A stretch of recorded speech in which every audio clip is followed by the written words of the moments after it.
Salve, salve, pimentinhas e pimentões! Esta é uma série para a gente rir um pouquinho, já que a vida anda um pouco difícil, né?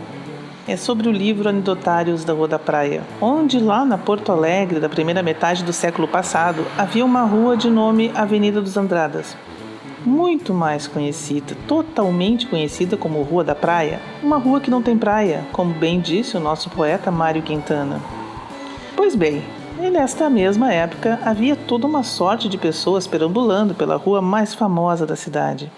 Na cidade dos bons maus tempos, como disse Josué Guimarães no prefácio do livro de Renato Maciel de Sá Júnior, Os Anedotários da Rua da Praia.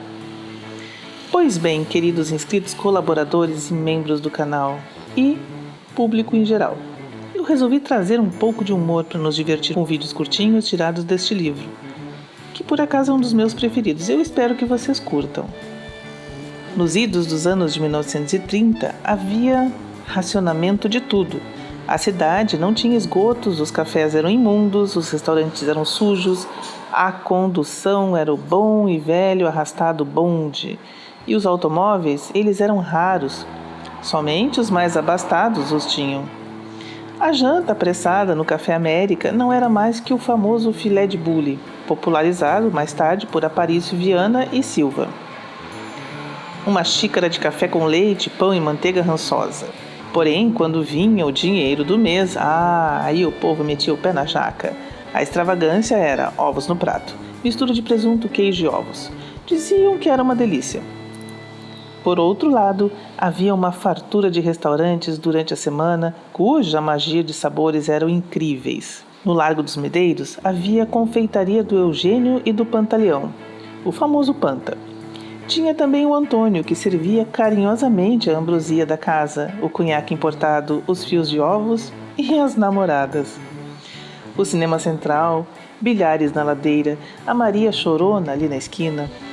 O Largo dos Medeiros estava sempre repleto de políticos, intelectuais, comerciantes, desportistas, vendedores de bilhetes, vigaristas, contrabandistas, turfistas e tipos populares que se movimentavam por ali. O jogo de pif-paf, canastro, pôquer no último andar do Café América.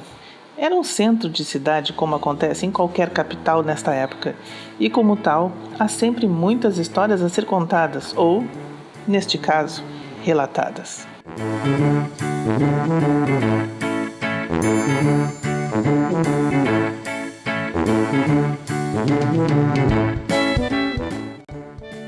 Uma das figuras mais famosas dessa época nessa cidade se chamava o Doni Greco, provavelmente o maior fanfarrão de todos os tempos. Ele vivia passando trotes em qualquer horário, com uma maestria de dar inveja.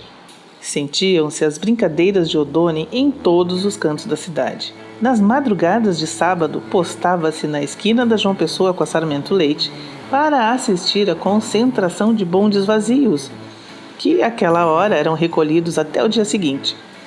E se algum motorneiro distraído vacilasse, Greco assumia o comando, dirigia o pesado veículo pela Sarmento Leite, abanava para os conhecidos na reunião dançante da medicina e depois rumava para a Independência, passeava até a Auxiliadora. Realizava-se concorrida festa na boate 1001 Noites, na beira do Guaíba.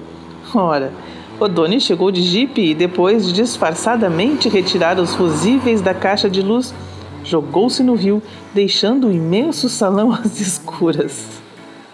Ele foi descoberto, fugiu e foi perseguido até a Rua da Praia, onde, para escapar, entrou na Galeria Chaves com jipe e tudo. Desceu aos solavancos as íngremes escadarias que levavam até a Praça 15, conseguindo assim se safar.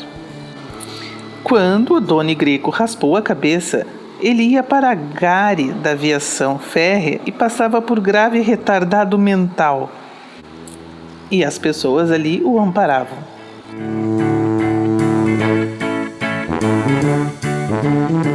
E para finalizar este primeiro capítulo, vamos falar sobre nomenclatura. Alguns nomes registrados no Rio Grande do Sul são engraçados só pelo pré-nome, como Trademark, Libertina, Biruta, Gigolete, Hidráulica, Orelha em vez de Aurélia, Bilisleu, Crodegando, Restituta e Pentelha. Ou os compostos: Primeira Delícia, Zeppelin dos Ares, Notilinda de Jesus e Kyrie eleison.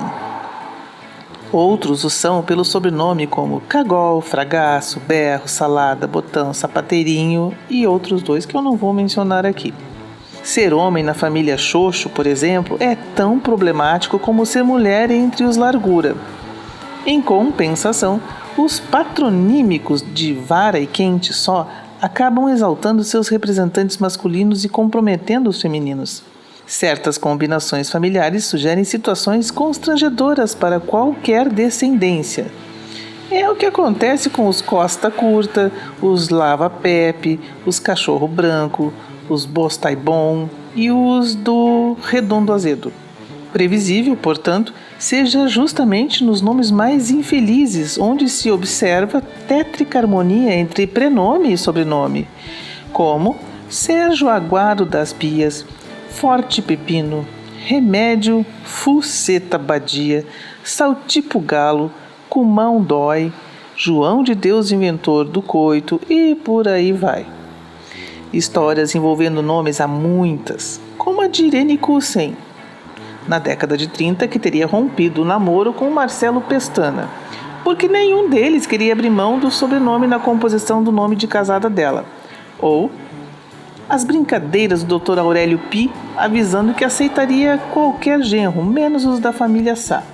Ou ainda, o pai de Gachipo explicando aos amigos na Praça da Alfândega: simples, o hipo é de meu Hipócrates e o gás é de minha mulher, a Gasperina.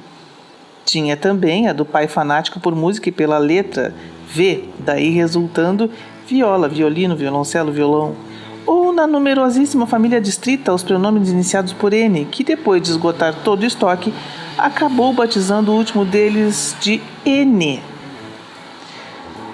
O capitão Amiguinho ficou famoso pelo nome dado ao filho, Crepúsculo Matutino, honra e glória do Brasil, Rodrigues de Oliveira Garcês.